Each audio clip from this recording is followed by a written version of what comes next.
So, recently one of our acquaintances here on the old interwebs came out and said in a community that we share that they don't like Solarpunk. They say it's too utopian, too sanitized, too happy and bubbly and sugary sweet. There's no yin and yang, we were told. There's no balance to the society. To them, Solarpunk feels like they're only getting the bright side of reality and not the dark truths of how life really is.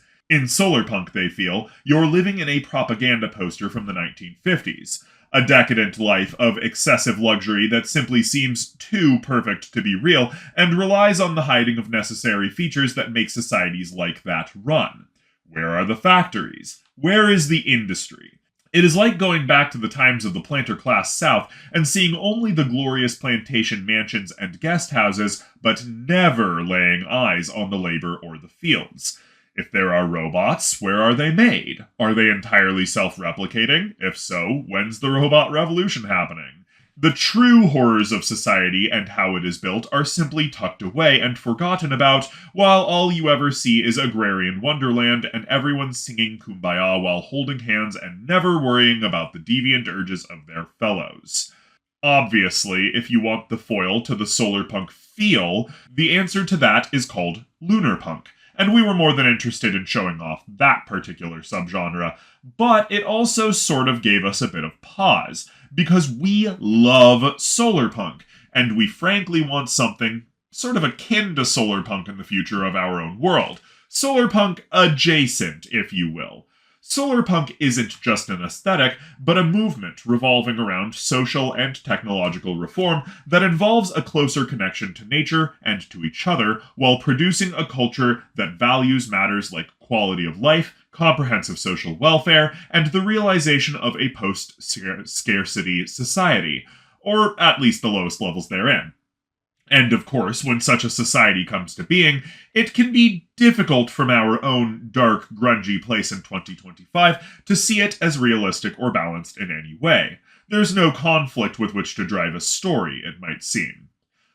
But we want to push back against that, if you wouldn't mind. We want to emphasize how solarpunk is not only a genre that can be full of that darkness our associate thinks it's lacking, but also that the genre itself is an opportunity to find better ways to imagine conflict. Not every story has to revolve around punching, kicking, shooting, sneaking, and spying, nor does it need to revolve around terrible conspiracy and woe. But, of course, before we step into that, we have to talk about the variable of perspective. Solarpunk worlds, yes, are largely devoid of the conflict that we are surrounded with in this day and age, but therein lies the sticking point. A society that is so much more peaceful and utopian by our standards would regard things that we find normal and fairly inconvenient to be horrible, groundbreaking disasters. Perhaps we don't see Flint, Michigan as much of a thing in this day and age, considering that most of the nation has forgotten that they are still undergoing the after effects of a horrific water toxicity crisis, but a solarpunk society would regard this as a humanitarian nightmare that would call in aid from literally anyone who could even be thought to help. The entire Flint, Michigan water crisis would be the foundational problem of a solarpunk novel. We're lucky this was reported as early as it was. If we don't get this water problem fixed in the next 72 hours, millions could suffer from heavy metal consumption. The public health consequences would be disastrous. Who knows how many years it would take to properly rehabilitate those affected? As you can see from that very brief blurb, it is entirely possible to make this very real problem into a very big bad of the story's plot.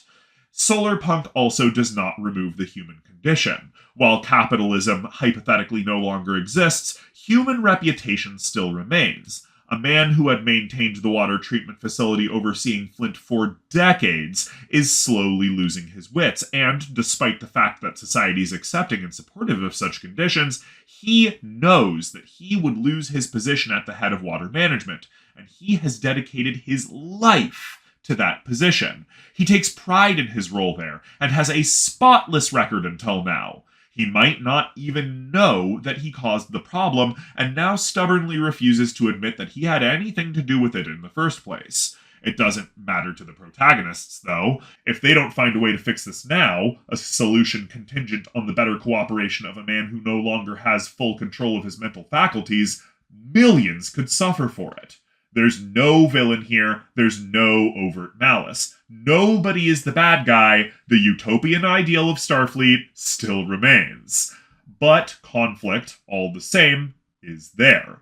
The presence of a big bad thing in the story is still the driver of the plot.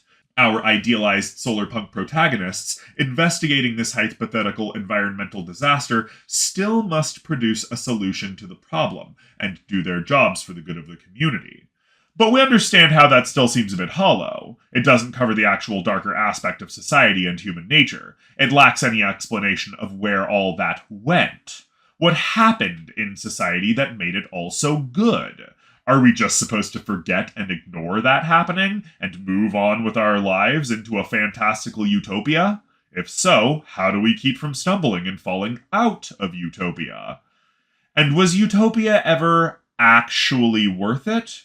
Or is it a hollow dream supported by something we cannot see that, nevertheless, extends and perpetuates the suffering that paradise claims to eliminate? For this, we think the best place to go would be Those Who Walk Away from Omelas by Ursula K. Le Guin. In this story, we get many beautifully vivid but also remarkably fuzzy descriptions of a truly utopian society wherein all people are free to live in complete and total harmony with each other. Anything is possible, everyone is happy, everything is free, and all of society is at perfect oneness with itself. In this culture, we really do see the solarpunk ideal. We see a land completely immersed in the reality of perfection. We find a people that have no problems, whose society is completely self-sufficient, and where there is no suffering or pain, sickness or poverty, ignorance or sin. And yet, that society is, at its core, a lie. Because everyone, when they come of age, is brought to a little room wherein a single child is kept in complete and total misery. All of this society, all of this utopia, relies on the child's torture and suffering. All of this peace and love, this health and glory, it all depends on the torment and destruction of a single, helpless, innocent little thing at the bottom of a hole in the ground. Here we have true personal conflict. This place is perfect. Do you choose to live in it despite the fact that it relies on the perpetual suffering of an innocent? Or do you walk away from paradise and see what lies beyond? Do you choose to live without hurting someone and face the consequences of forgoing your security? Will you choose freedom, or will you choose paradise? You cannot have it both ways. In this sense, we see that a solarpunk society can, indeed, be a propaganda piece. A good solarpunk setting could perpetuate itself based off of the lie that everything outside our walls leads to only death. Here is the only place where life may flourish. Or something of that nature. Perhaps the world outside does have its hardships, and those difficulties may well be more than here, possibly even insurmountable. But is it worth it to stay in a life that you know is a lie, just for the comfort of that lie's utility? While Those Who Walk Away from Omelas is not a solarpunk story, just as Star Trek is not, both settings revolve around the idea of a utopia that hides many darker secrets and greater corruption than we would otherwise be comfortable accepting if we were living in those same societies. The planet Risa, for example, is explicitly styled as a paradise world that draws in countless cultures and tourists from all around the galaxy to, appreciate what they have to offer. Their sandy beaches, their beautiful forests, their extremely inviting citizens, but in the background, their entire planet is rigidly dominated, right down to the weather itself, by a mafia that maintains order for the sole purpose of keeping the planet rich and maintaining its celebrity status as the most happening place in the galaxy to vacation. And everyone knows this. Everyone accepts that this is just how things have to be if they want to keep their utopian way of life alive. In this way, it might well be possible that your own solarpunk society never truly graduates past the darkness of their own history. Perhaps, in much the same way as the real world, a solarpunk society is just a mask to cover the truth. And that is a very compelling way to think about the genre. We could imagine many solarpunk stories made with that in mind. But let's look now at the foil of those who walk away from Omelas. Maybe your solarpunk society did have conflict. Maybe the reason that they are so utopian now is because they have built their society on the ashes of the past, standing on the shoulders of the giants that came before them, and lauding their efforts to pull this culture into the forefront and upfront of what it means to live in paradise. So let's look at Starship Troopers by Robert Heinlein. Once again, not a solarpunk setting, nor a utopian setting by any means, we still see amazing parallels to the idea of utopia in the foundation of the Terran Federation.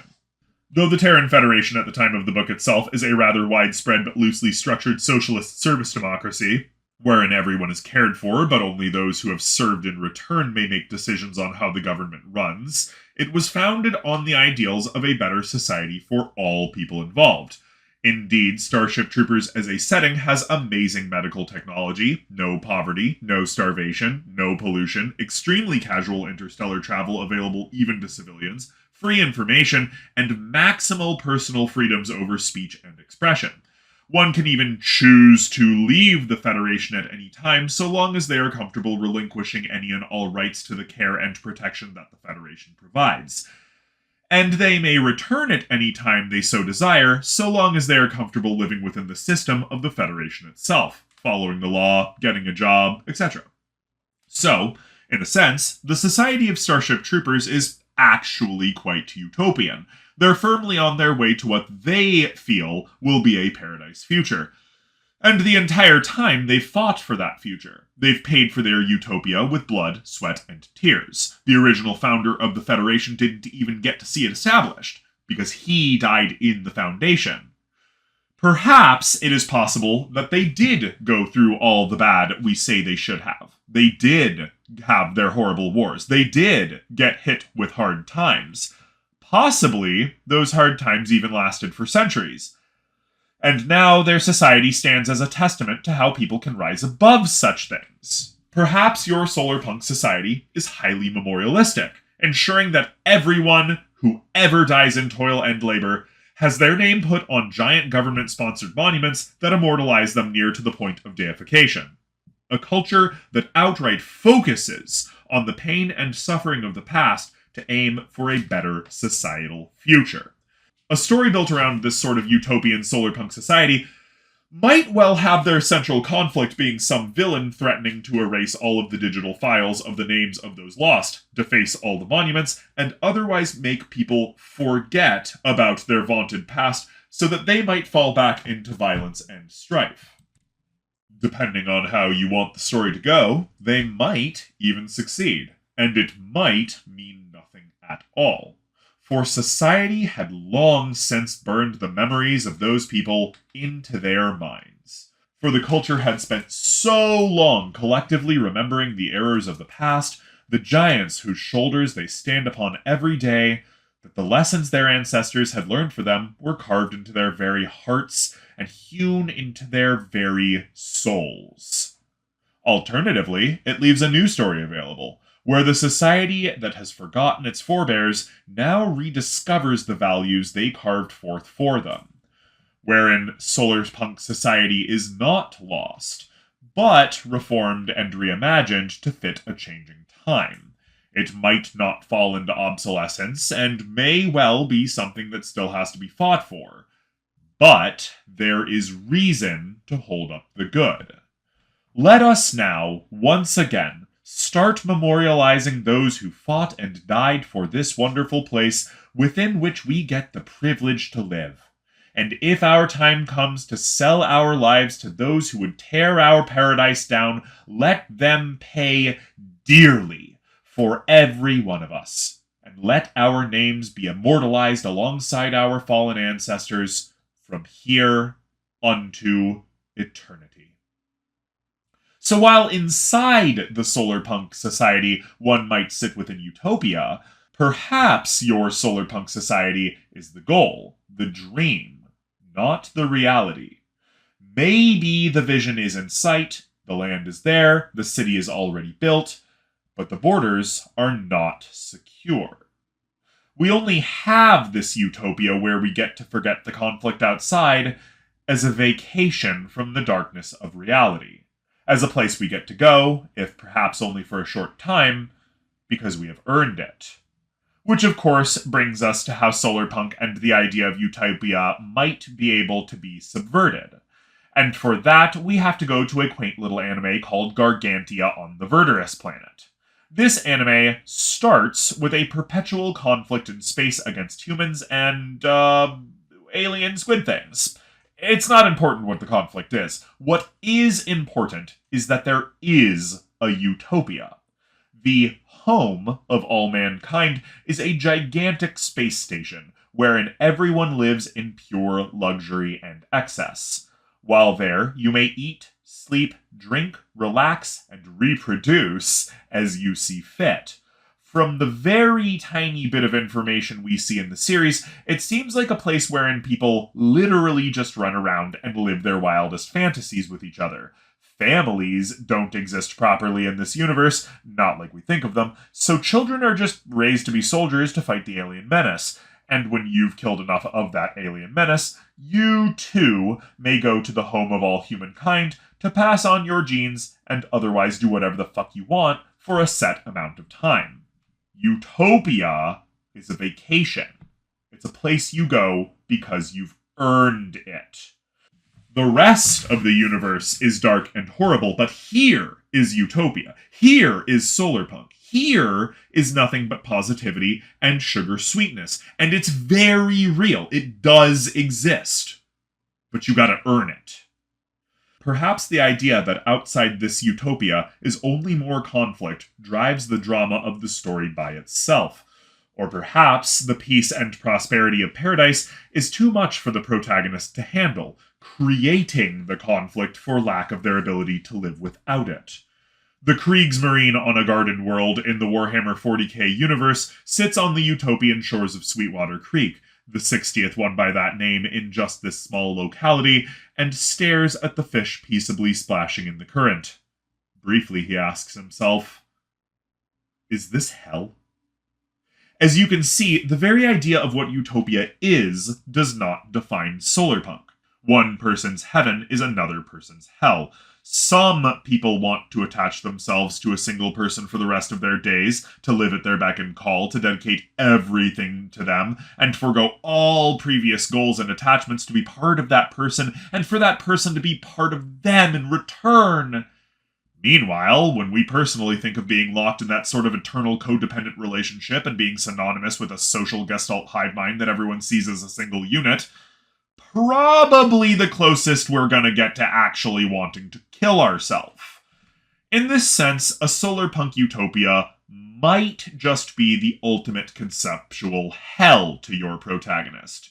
This mighty, terrific, and perfectly amicable world might rub them entirely the wrong way, and therein lies the story conflict. Your protagonist, like you, might well just not be made for this world. They might not be ready for Solarpunk, or they might be entirely against it. Worst comes worst, have you ever thought of making a villain as the protagonist of a Solarpunk setting? One designed to rage at the system in the way you do? One who seeks to uncover all of the darkness hiding beneath the surface, to expose the lie that the culture is founded on, to reveal how very much this place is not paradise? Maybe they're right, or maybe they're wrong, but the fact of the matter is that you have a perfect recipe for conflict in a setting most people think is too sugary and idyllic to have real drama. For this sort of comparison, we only have to go to Amazon Prime's Fallout series, wherein, spoiler alert, the protagonists at some point find an idyllic utopia of a vault, and Lucy, our main character gal, spends her entire time trying to reveal that this place is bad, suspicious, untrustworthy, and freaky as hell. Well, certainly there are some weird things going on. The Vault actually is a utopian society, and Lucy has inadvertently fucked up everything by being a paranoid nutbag too used to the world of conflict outside to trust what she's seeing. Indeed, the society is so utopic that when they exile her, they give her 2 weeks of supplies, even though they fully expect her to die of exposure the moment those supplies are gone. While they did indeed have a horrific past, they've since reformed and now accept everyone who comes to them without complaint or reservation. Here we see a true paradise that the main characters cannot trust for the same reason as our associate doesn't like the aesthetic of Solarpunk. It's too clean, too bright, too good. Where's the darkness? Well, in this case, you leave it in the past and you leave it at the door. We don't need that here, and we'd prefer you not bring it. Some representations of Solarpunk might not be a utopia of utility, but a utopia of escape. And to the main characters, it doesn't look like paradise at all, but rather a twisted propaganda poster that leaves out all the unpleasant stuff which this society has chosen to leave outside. Even if it is actually utopia. While we have plenty of other examples, plenty more to say about the hypothetical conflicts that you can breed in your Solarpunk settings, we think we've made our point that Solarpunk is not only not mutually synonymous with paradise, but even when it is, that doesn't mean that utopia comes without a price. Your Solarpunk heaven might be something that has to actively be fought for at all times. A pocket of peace in a universe of conflict, if you will. It might be a reward that is only given to those who have faced enough violence that they either deserve or simply need a break. A place to go that is so fantastic and sublime that it can heal even the hardest hurts and mend the most catastrophic of breaks, a la The Farm from Lower Decks, a Rivendell of your fiction universe, wherein all cures can be found and any counsel is given. Or perhaps that is just propaganda. Perhaps your Solarpunk world, like Ryza or Omelas, is a place where people take part in this paradise, or don't, knowing that it has been built on a rotting foundation of torture and suffering, of corruption and greed, and everyone, whenever they come to awareness of this fact, must make the decision of whether or not they want to stay in paradise, or go try to make their way in the outside world. Maybe the main characters are not ready for a world so benign and idyllic. Perhaps they are the enemy that people flee to this place to escape, and they don't even know it. It might be that the platonic ideal of Solarpunk is their every definition of torture. And there's a possibility that they don't feel like they deserve or even belong in such a place at all in the first place.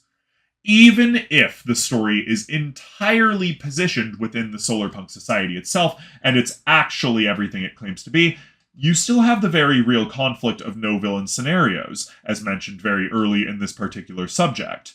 Not all conflict is human-motivated, and not all bad things have malicious causes. The fact that nobody is at fault, of course, does not eliminate the problem at hand, and huge portions of a story might well be the protagonists chasing their own tails, trying to follow a lead that doesn't exist. A good Solarpunk conflict might even end up encouraging mindfulness, and show us that sometimes the reason for our failings was none other than ourselves. Poor old man Jenkins.